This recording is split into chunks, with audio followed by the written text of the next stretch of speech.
आपके तो दरअसल ही दुर्लभ। बड़ी कृपा आपकी, आज सुलभ हो गई बाबा। कैसे हो आप? बढ़िया बाबा, आशीर्वाद आपको। बाबा मैं भी आया हूँ। लालू भैया ये वो जन है, इनकी जो पत्नी है वो बरसाने की सखी है। जब हमें कहीं रोटी नहीं मिलती तो आखिरी घर में इनके जाते थे मांगने और कहते कि राधे बाबा मिली, तुम चुप हो, नहीं मिली बाबा ना, हाँ माता जी नहीं, अरे बैठो बाबा बैठो, बैठ नहीं, मतलब एक जगह पाना, अरे बाबा हमारी श्री जी का तू है, काहे को सब प्रपंच सोचता है, एक जगह पर बैठ, सालों प्राय मिलती ही नहीं थी शाम की रोटी, तो ये मतलब माँ जैसे प्यार करने, ब्रजवासियों का प्यार, मतलब अरे छोटे छोटे बच्चे ऐसा ये घेर लेते और बाबा ये प्रश्न, वो बाबा काशी की बात बताओ बाबा, मतलब ब्रजवासियों का जो प्रेम है ना वही भगवत प्रेम प्रदान करता है, ब्रजवासी कृपा। अब ये बालक था, इससे कहा लालू भैया यार मेरे सौभाग्य में तो नहीं आ रहा कि मैं वृंदावन वास करूं, तू बोल दे तो मुझे विश्वास है वृंदावन, बोले जा बाबा हो जाएगा वृंदावन। वो होली की वो मैंने ललता ने भेजी है बाबा। अच्छा अच्छा, प्रसादी बाबा चुंदरी बरसाने गई ना बादन होली वाले दिन, तो बादन लाडली जी की बाबा बहुत उनकी ओड़ी भैया महाराज जी, ओड़ी भैया श्री जी की चरण प्रसादी होगा।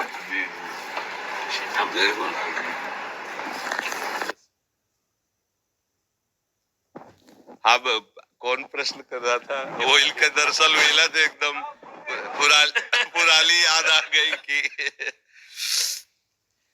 बहुत बहुत इनके जो पिताजी थे ना गृहस्थ में रहते हुए परम सन्यासी, मतलब ऐसी सदगति तो बहुत बड़े परमहंसों की होती जैसे तुम्हारे बाबा की हुई, ऐसी पर मतलब आंखों देखी बात, एक बूंद पानी नहीं, एक अन्न का टुकड़ा नहीं, बच्चों की तरफ आंख खोल के देखना नहीं, अंतिम जो स्थिति थी ना केवल बिहारी जी भगवदाकार वृत्ति।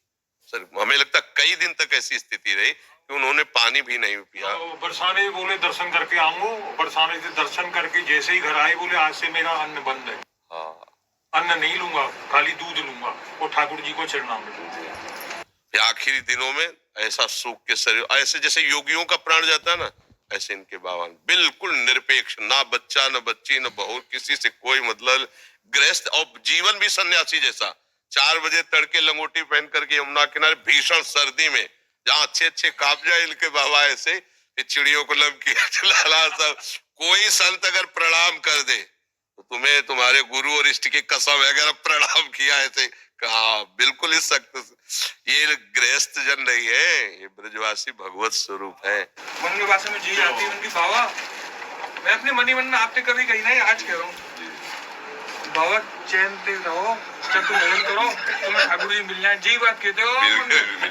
हमें पता है आप सबके आशीर्वाद से ही, नहीं तो कब, तो देखो इनकी रोटी पा करके हम जिए हैं। आज भी बच्चा भगवत कृपा से हमारे भोजन में पहले ब्रजवासी करना था, 3-4 ब्रजवासी हैं जिनकी रोटियां आती हैं, तो हम जीते भी ब्रजवासी। देखो चाहे जो कुछ भी हो, एक बात काम की बात, ये सब तो बात तो बहुत है।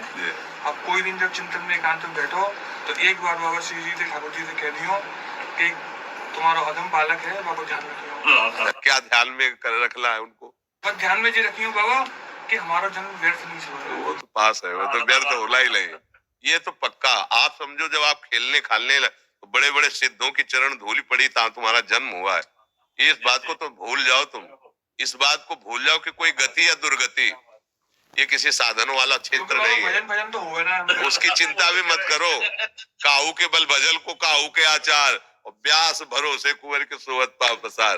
अगर आपको ऐसा है कि बाबा हमारे बिहारी जो हमारे, तो आप निश्चिंत रहो, पासबुक बनी बनी है एकदम, बस वो बैंक से निकालना है केवल, बिल्कुल पक्का समझो। वृंदावन में लिखो रही ना, मेरो वृंदावन ऐसे मेरे बाबा। बाबा जो कहते ना ये इनके प्रकार चाहे कछु भी हो कैसे भी हो, कोई ना कोई संत भगवान स्वरूप में ऐसे ही 9 बजे तक दोनों लगे रहते। हमारे पिताजी कहते बाबा को बहुत हाँ, सीढ़ी से उतरते चढ़ते 1 घंटा बाबा इनके आते, चलो बच्चों चलो जाले दो बाबा को जाले दो, और ये दोनों लगे रहते कर। अब ये चुप होते तो पहल प्रश्न करते। राधे श्याम बाबा।